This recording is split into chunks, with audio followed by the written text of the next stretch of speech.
Welcome to this session on sampling methods in research. Sampling is a fundamental process in research that allows us to draw conclusions about a large population by studying a smaller subset. Choosing the right sampling method is essential for ensuring that your findings are reliable and representative. Today, we'll explore the various types of sampling methods, their applications, and their advantages and disadvantages.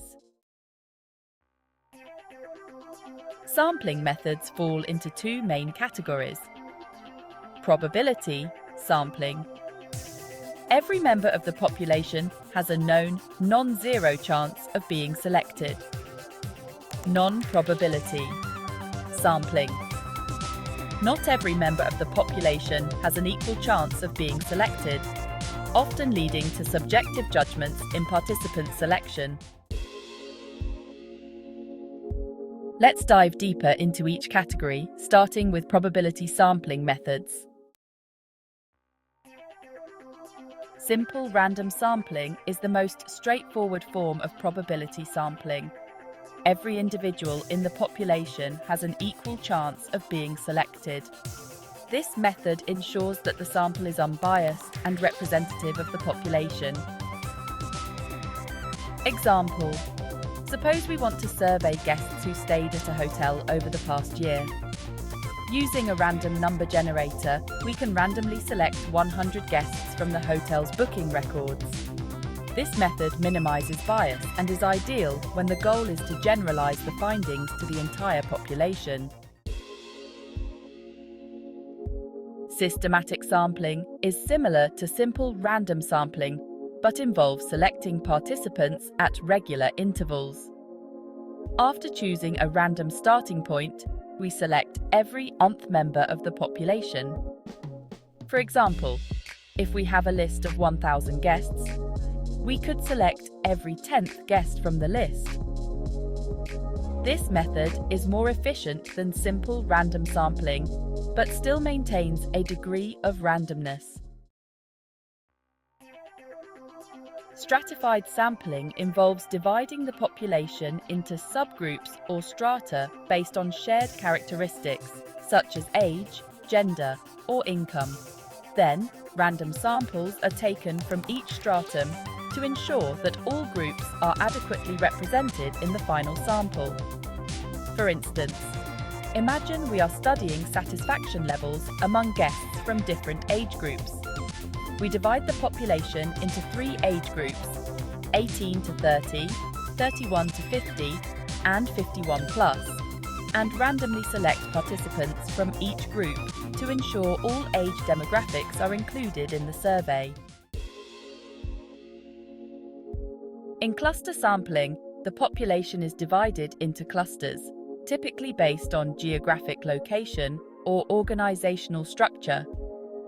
Instead of selecting individuals from each cluster, we randomly select entire clusters and include all members of those clusters in the study. For example, to study tourism across a country, we could divide the population into clusters based on regions, such as cities or provinces. We might randomly select 3 cities and survey all the guests from hotels within those cities. This method is cost-effective for large dispersed populations.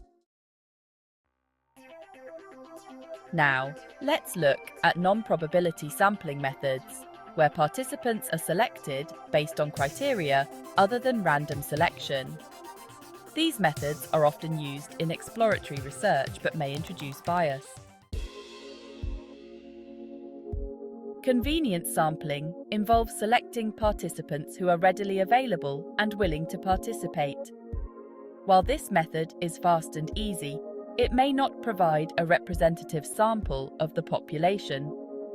For example, a researcher standing at the entrance of a hotel might survey guests who are checking out. While quick, this method could introduce bias, as those guests might not fully represent all hotel guests over time.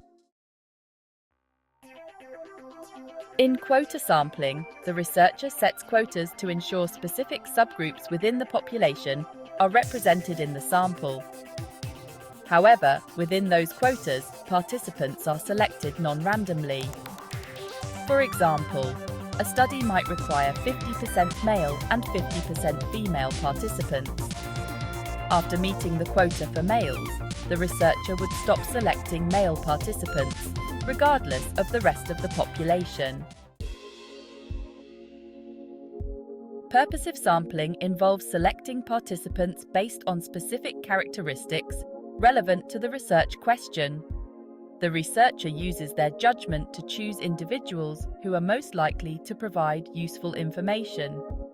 For example, imagine studying eco-conscious travelers at an eco-hotel. The researcher might deliberately select only guests who have engaged in sustainability initiatives during their stay. Snowball sampling is often used to reach hard-to-access populations. Initial participants recruit others they know, creating a chain referral process. For example, a researcher studying expatriates in a remote tourist destination might start with a few expatriates, who then refer others in their community to participate. Choosing the right sampling method depends on several factors: the research objectives, the population's characteristics, and the resources available. Probability sampling methods are ideal for generalizing findings to the entire population, but they may require more time and resources. Non-probability sampling methods are faster and more cost-effective, but can introduce bias, limiting the ability to generalize results. In conclusion, understanding the strengths and limitations of different sampling methods is key to designing a reliable research study. Whether you need to gather data quickly with convenience sampling, or aim for a highly representative sample using stratified sampling, the method you choose will shape the quality and applicability of your findings.